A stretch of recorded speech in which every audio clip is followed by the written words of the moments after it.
नमस्कार प्यारे दोस्तों, जेडीएम क्लासेस पे आपका हार्दिक स्वागत है। अभी तक आपने चैनल सब्सक्राइब नहीं किया है तो सब्सक्राइब करें, क्योंकि अपन एक तो थ्योरेटिकली चीज़ पढ़ रहे हैं और साथ में उसका प्रैक्टिकल कर रहे हैं। तो पार्ट 2 तक होंगे। अगर आपने नहीं देखा है तो डिस्क्रिप्शन में मैं लिंक दे दूंगा और आप वहाँ से जाके चेक कर सकते हो। ठीक है, तो आज पार्ट 3 में अपन क्या पढ़ेंगे, जो रोटर का टॉर्क होता है एसी मोटर में, जो टॉर्क होता है उसका मान याद करेंगे। तो जो एसी मोटर होती है, एसी जो मोटर होती है उसमें टॉर्क याद करेंगे। ठीक है, टॉर्क कैसे निकाला जाता है, टॉर्क का क्या सूत्र होता है। देखो, सूत्र ज़्यादातर पूछे जाते हैं तो एसी और डीसी, अगर एसी और यहाँ पे डीसी दे दे तो इनका जो टॉर्क होता है वो मेनली समान ही होता है। क्या होता है? समान ही होता है।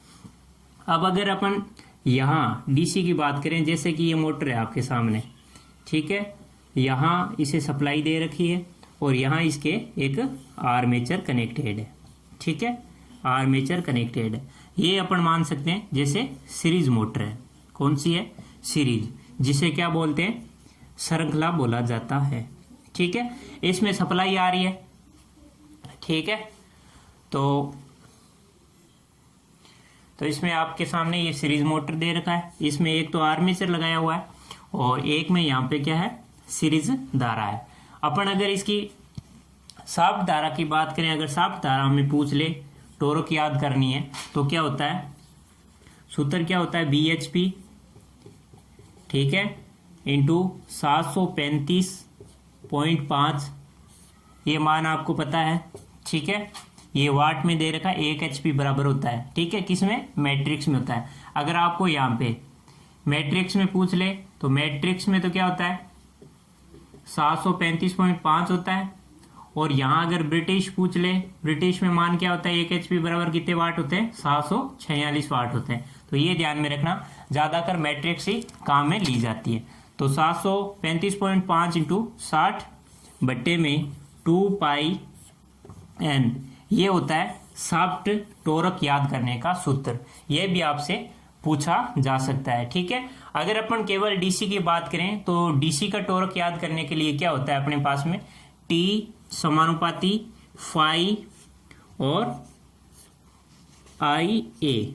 अब जो आपको टी दिखाई दे रहा है ये है टॉर्क, किसके समानुपाती होता है? फाई के। जो टॉर्क होता है फाई के समानुपाती है। कहने का मीन्स ये है, अगर फ्रीक्वेंसी बढ़ेगी, फ्लक्स, चुंबकीय फ्लक्स बढ़ेगा, या मतलब ये फ्लक्स काटेगा, ठीक है, घूर्णन करेगा आर्मेचर, तो फ्लक्स जब बढ़ेगा तो टॉर्क भी बढ़ेगा। ठीक है, और इसी के साथ में आर्मेचर जो धारा है वो भी इंक्रीज होगी, जो धारा है वो भी इंक्रीज होगी, बढ़ती जाएगी। ठीक है, तो ये होता है डीसी का। क्या होता है? डीसी का। यहाँ टॉर्क है, इसमें जो चुंबकीय फ्लक्स है जो इसमें उत्पन्न होगा वो चीज है। और इसके बाद में जो आर्मेचर जो धारा है इसकी आई ए आर्मेचर धारा है वो भी दर्शाएगा। तो दोनों समानुपाती किसकी होती है? टी के समानुपाती होता है। ये तो ही किसकी? डीसी की बात। अगर अपन एसी की बात करें तो एसी में क्या होता है? ये आप सूत्र उतार लेना। एसी में अगर बात करें तो एसी में जो आपके जैसे मोटर है, एसी में इस टाइप में मोटर मानो, ये जो वाइंडिंग है वो क्या है? Z1 Z2, और इस साइड में आपका एक कैपेसिटर मान लो, और यहाँ जो वाइंडिंग है वो कौन सी है? U1 U2। ठीक है, ये होता है टर्मिनल। ये जो है आपकी स्टार्टिंग वाइंडिंग है, ये वाइंडिंग है जो रनिंग वाइंडिंग है। ठीक है, बीच में रोटर लगाया हुआ है। आपको टॉर्क याद करना है तो इसका भी टॉर्क का सूत्र क्या होता है? टी समानुपाती में क्या होता है? अगर यहाँ आ जाए तो इसमें हो जाएगा धारा जो होगी रोटर धारा के समानुपाती होगा फाई, और उसके बाद में कोस फाई। मान क्या होगा इसमें? कोस फाई हो जाएगा। ये ध्यान में रखना है आपको। ठीक है, आर जो है आपकी रोटर धारा दे रखी है और फाई जो है फ्लक्स दे रखा है, और ये कोस फाई एसी में मान रखा जाता है। तो इस सूत्र के अकॉर्डिंग आपके याद होता है। एसी का टॉर्क अगर पूछ ले तो इस सूत्र के अकॉर्डिंग याद होता है। ठीक है, इसके बाद अपन चलेंगे रोटर की तरफ। इसके बाद अपन क्या चलेंगे? रोटर की तरफ। कल अपन ने एक चीज डिस्कस की थी, जो थ्री फेज मोटर है उसमें एक चीज मैंने प्रतिशत स्लिप का मान बताया था। तो जैसे अगर आपका क्वेश्चन आ जाए प्रतिशत स्लिप का मान अधिकतम कितना होता है, तो जो प्रतिशत स्लिप होती है 2 से लगा के 5% तक हो सकती है। क्या होती है? 2 से लगा के 5% तक हो सकती है। जो प्रतिशत आपकी स्लिप की बात की थी ना, प्रतिशत स्लिप, तो इसका मान क्या हो सकता है? 2 से 5 तक हो सकता है। ठीक है, 2 से 5 तक हो सकता है। तो ये आपको ध्यान में रखना है। ठीक है, इसके बाद एक और इंडक्शन मोटर जो है कितने एचपी तक बनाई जाती है? तो ये करीबन कितने एचपी तक बनाई जाती है? ये बनाई जाती है 5000 एचपी तक। कितने एचपी तक? 5000 एचपी तक। अगर आपको 1 एचपी की बात करें तो 1 एचपी बराबर कितना होता है? 735.5 वाट। ठीक है, अगर 1 एचपी का मान पूछे तो कितना होता है? 735.5 वाट। अगर आपको सेशन अच्छा लग रहा है तो लाइक जरूर करें और चैनल को सब्सक्राइब करें अभी तक आपने नहीं किया है तो, क्योंकि इसी के साथ में अपन प्रैक्टिकल भी देखेंगे इसका कि शाफ्ट क्या होती है, रोटर क्या होता है और स्टेटर वाला भाग कौन सा होता है। ठीक है, तो इसके बाद अपन चलते हैं रोटर की तरफ। इसके बाद अपन क्या चलते हैं? रोटर की तरफ। अगर अपन रोटर की बात, टॉर्क आपके समझ में आ गया होगा। देखो, टॉर्क जो होता है 2 सूत्रों से याद किया जाता है और दोनों सूत्र आपको मैंने बता दिए। सूत्र ही आते हैं, इसके अकॉर्डिंग नहीं पूछा जाता है। आपको ये चीज याद रखनी। अगर आपको ये याद है कि T समानुपाती फाई होता है और उसके बाद में आई ए होता है, तो ये आप आराम से निकाल सकते हो। सीधा डायरेक्ट क्वेश्चन यहां से आएगा कि आई किसके समानुपाती होता है? आई आर किसके समानुपाती होता है? टी के समानुपाती होता है। ठीक है, अब अपन देखेंगे रोटर की। रोटर क्या होता है? रोटर किसका बना होता है? ठीक है, तो रोटर की बात करें तो रोटर किसका बना होता है? रोटर बनाता है सिलिकॉन स्टील की पत्तियों से। किसका बना होता है? सिलिकॉन स्टील की पत्तियों से बना होता है। सिलिकॉन स्टील की पत्तियों से बना होता है और ये होता है जो घूमने वाला भाग होता है। क्या होता है? जो मोटर में घूमने वाला जो पार्ट होता है वो रोटर कहलाता है। मोटर में घूमने वाला पार्ट क्या कहलाता है? रोटर कहलाता है। घूमने वाला पार्ट जो है वो क्या कहलाता है? रोटर कहलाता है। ये आपको ध्यान में रखना है। अगर ये रोटर घूमेगा तो क्या होगा? चुंबकीय फ्लक्स उत्पन्न होगा। ठीक है, और ये किसके बीच में स्थापित किया जाता है? तो स्टेटर वाले भाग में स्थापित किया जाता है। जो स्टेटर होता है उसके बीच में स्थापित किया जाता है। जैसे ये आपका स्टेटर है तो इसके बीच में क्या लगाया होगा? रोटर लगाया होगा। ठीक है, इसके अलावा इसमें क्वेश्चन नहीं आते हैं। क्वेश्चन फर्स्ट ये आ सकता है कि ये किसका बना होता है?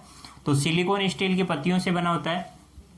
ठीक है, ये आपको ध्यान में रखना है। सॉरी, सिलिकॉन स्टील के माध्यम से बना होता है, ये ध्यान में रखना है। ठीक है, सिलिकॉन स्टील की पत्तियों से आर्मेचर बना होता है। सिलिकॉन स्टील की पत्तियों से क्या है? आर्मेचर बना होता है।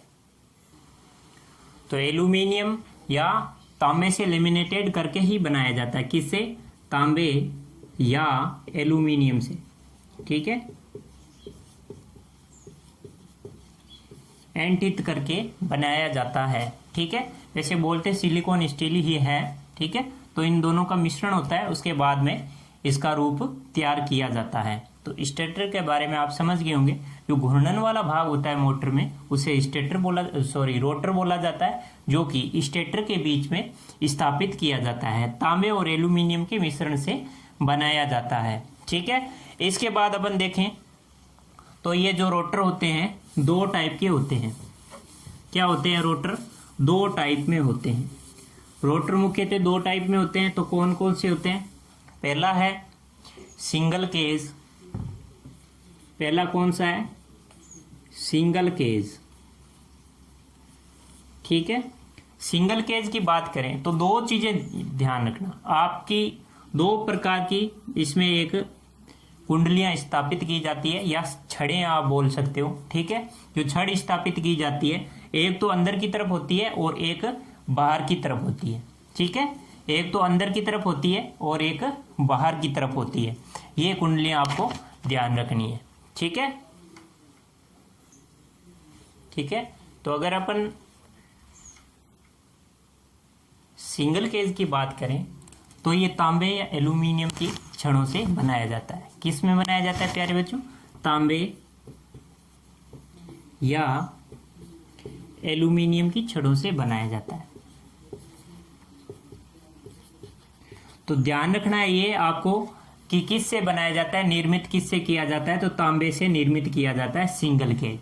अब देखो, जो डबल केज होता है रोटर, उसकी अपेक्षा में इसकी क्षमता क्या होती है? थोड़ी सी कम होती है। क्या होती है? इसकी क्षमता थोड़ी सी कम होती है। तो आपका दूसरा क्वेश्चन ये यहां से भी पूछा जा सकता है कि जो डबल केज है उसकी अपेक्षा इसकी क्षमता क्या होती है? तो इसकी क्षमता क्या होती है? उसकी अपेक्षा में कम होती है। सेकंड बात, दो टाइप में इसमें जो स्थापित की जाती है वाइंडिंग, उसमें क्या होता है? जो अंदर की जो होती है उसका प्रतिरोध क्या होता है? उच्च होता है। बाहर वाली का जो प्रतिरोध है वो उच्च होगा। ठीक है। और इंडक्टिव रिएक्टेंस जो है, जो रिएक्टेंस जिसे बोलते हैं, वो क्या होता है? कम। देखो, दोनों में एक चीज है, अगर उच्च प्रतिरोध होगा तो रिएक्टेंस क्या होगा? कम होगा। ये तो होता है बाहर की तरफ, क्या होगा? बाह्य हिस्से में। अगर यहां पे अपन अंदर के हिस्से की बात करें तो उसका प्रतिरोध क्या होगा?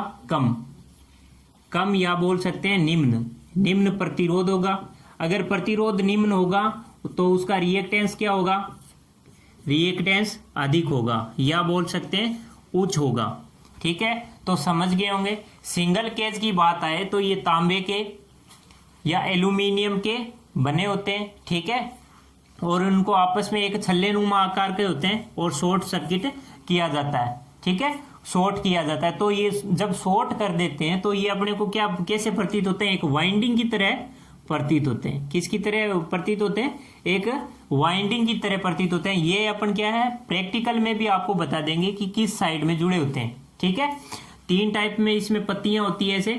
ठीक है, उनके साथ में संयोजित किया जाता है। ठीक है, तो ये भी आपको प्रैक्टिकल रूप में बता देंगे। दूसरी बात, अगर इसके बाह्य और अंदर की तरफ बोले तो उसका प्रतिरोध वाइंडिंग में देखें तो क्या होता है? केज के अनुसार जो ऊपर की जो लेपित होती है उसमें क्या होता है? उच्च प्रतिरोध और कम रिएक्टेंस जो होता है वो कम होता है। इसी के साथ में अंदर की जो डीप वाइंडिंग होती है उसमें क्या होता है? कम प्रतिरोध और रिएक्टेंस क्या होगा? उच्च होगा। और दूसरी बात, ये जो होता है सिंगल केज, डबल केज की अपेक्षा इसकी क्षमता क्या होती है? कम होती है। ये आपको ध्यान रखना है। डबल केज की अपेक्षा इसकी क्षमता थोड़ी सी कम होती है। अगर अपन डबल केज की बात करें, अगर अपन यहां पे डबल केज की बात करें, डबल केज अगर डबल केज की बात करें तो इसकी क्षमता अधिक होती है। ठीक है, तो पहले इसकी अगर प्राथमिक में देखें कि ऊपर की जो बाह्य अगर वाइंड करना हो तो उसके लिए प्रतिरोध क्या है? एक उच्च प्रतिरोध मान की पत्तियां यूज की जाती है। अगर यहां पे उच्च मान की प्रतिरोध बोले तो कौन सा होता है? पीतल। क्या होता है? पीतल। ठीक है, पीतल की पत्तियां यूज होती है बाह्य परत में। अब जब बाह्य परत में पीतल यूज हो रहा है तो बाह्य प्रतिरोध भी ज्यादा होगा। जब पीतल यूज हो रहा है तो प्रतिरोध भी क्या होगा? ज्यादा होगा। दूसरी बात, अगर अंदर की बात करें, इनर में बात करें अंदर की ओर, तो इसमें क्या होगा? कम प्रतिरोध वाली तो कौन सी छड़ होती है? तांबे की। तो आपको अगर बाह्य परत में पूछे तो पीतल की होती है और अंदर की तरफ पूछे तो तांबे की होती है। ठीक है, और इसमें क्या होता है? जो रिएक्टेंस बढ़ेगा तो फ्रीक्वेंसी बढ़ेगी, जब भी तो रिएक्टेंस बढ़ेगा। तो इसमें अगर अपन सिंगल फेज की बात करें तो एक्सएल समानुपाती, ये भी सूत्र कभी कभी पूछ लेते हैं। एक्सएल समानुपाती होता है 2πfl। ये कई बार पूछा गया है कि एक्सएल समानुपाती क्या होता है? 2πfl। ठीक है, ये चीज आपको ध्यान रखनी है। आज का सेशन अपना यहां तक ही होगा, और अगर आपको अच्छा लगे तो लाइक करें और सब्सक्राइब करें। ठीक है, और कमेंट करके जरूर बताएं सेशन कैसा लगा आपको।